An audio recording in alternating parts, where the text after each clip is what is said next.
Hello viewers, তোমরা সবাই কেমন আছো? আশা করছি সবাই ভালো আছো। আমরা তো বেশ ভালো আছি। দেখতে দেখতে দেখো গরমটা পড়েই গেল। তাই ঠান্ডার দিন যেহেতু চলে গেল, আমার আর রোদ্রুর দরকার নেই। এখন ভীষণ গরম লাগে জানো তো। এই যে জানলার পাশে যে আমাদের খাটটা বসানো ছিল, এখানে সারাদিন ধরে এত রৌদ্র লাগে যার ফলে থাকা অসম্ভব হয়ে উঠছে। তাই ভাবলাম আজকে খাটটাকে সরিয়ে দেই। জানলার পাশ থেকে ওই সাইডে সরিয়ে দিলে রৌদ্রটাও কম লাগবে আর পাখার হাওয়াটাও ঠিকঠাক মতো বিছানায় লাগবে। এই কারণে আমরা তিনজন মিলে লেগে পড়েছি এখন খাট সরানোর কাজে। তো যেহেতু ছুটির দিন, তাই দেখো দিনের বেলা বলতে বলতে তোমাদের দাদাভাই একেবারে সন্ধেবেলা করে ফেললো। বললো যে সন্ধেবেলাই করব। তো চলো এখন সন্ধেবেলার দিকে সবাই মিলে কাজে লেগে পড়ি, দেরি না করে ফটাফট করে।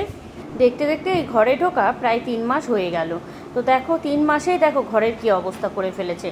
এখানে যা ইঁদুরের অত্যাচার কি আর বলা যাবে। দেখো তোমাদের নমুনা দেখাচ্ছি, শুধু জাস্ট দেখতে থাকো ভিডিওটা।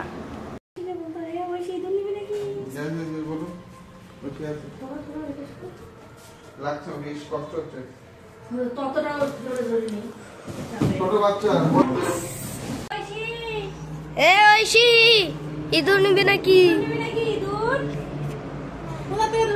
আরে খাটটাই দিকে ঘোরাবো, রোদ্র লাগে জানলা দিয়ে, তো খাট ঘোরাতে গিয়ে ইঁদুরের বাচ্চা দেখো কত বড় সাইজের বাচ্চা।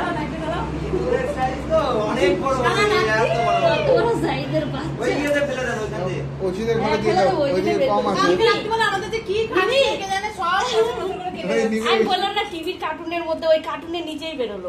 বাচ্চা দিয়ে বড় হয়েছে এগুলো বাচ্চা। এটা বাচ্চা। কালকে আগের দিন রাত্রি 1:30টার দিকে বাথরুম করতে গেছি, দেখি বাথরুমের ঘুলঘুলির উপরে ফেলে দেবো, কেমন একটা লাগে না মারতে।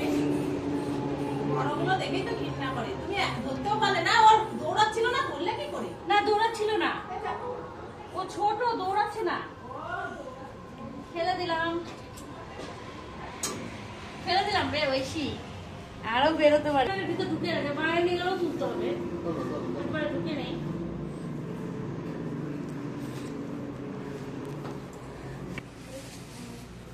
তাকাও কি চলছে এখন? স্বচ্ছ ভারত অভিযান দেখাচ্ছে বাবার কথা। এই তোর এই ভাড়ের মধ্যে যদি একটা ইঁদুর ঢুকে যায়, দেখো আমি কি করবো।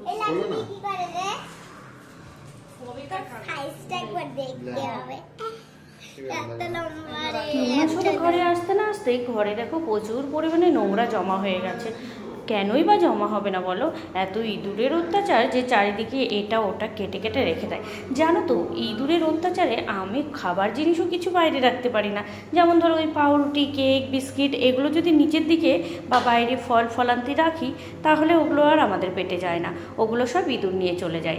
তারপরে সবজির ডালা থেকে আলু, পেঁয়াজ, রসুন এগুলোও মাঝে মাঝে আউট হয়ে যায়। কি করব বলো? কিছু তো করার নেই। এবার ওগুলোকে তাড়াতেও পারি না। জেঠিমা বলে, মানে বাড়ির মালিকের বউ বলে যে এখানে যেহেতু মিলগুলো আছে তাই এত ইঁদুরের অত্যাচার, আর ওই মিল থেকে ইঁদুর আসে। যতই আমি মারি না কেন ইঁদুরকে, তবুও ইঁদুর যেন নিজের জায়গা বা লক্ষ্য থেকে সরে যাবে না, আসবে ইঁদুর। তো কী করা যাবে বলো? এইভাবেই চলতে হবে। ভাবছি যে পরের 2-3 মাস পরে একটা বড় আবার বাক্স নিতে হবে, কারণ জামা কাপড়গুলো যেন ওদের অত্যাচারে নিচে রাখতে পারছি না বা বাইরেও রাখতে পারছি না। তবে এখনও অবশ্য জামা কাপড় সেরকম কাটেনি, তবে শুধু তোমাদের দাদাভাইয়ের 2-3 সেট মোজা নিয়ে চলে গেছে।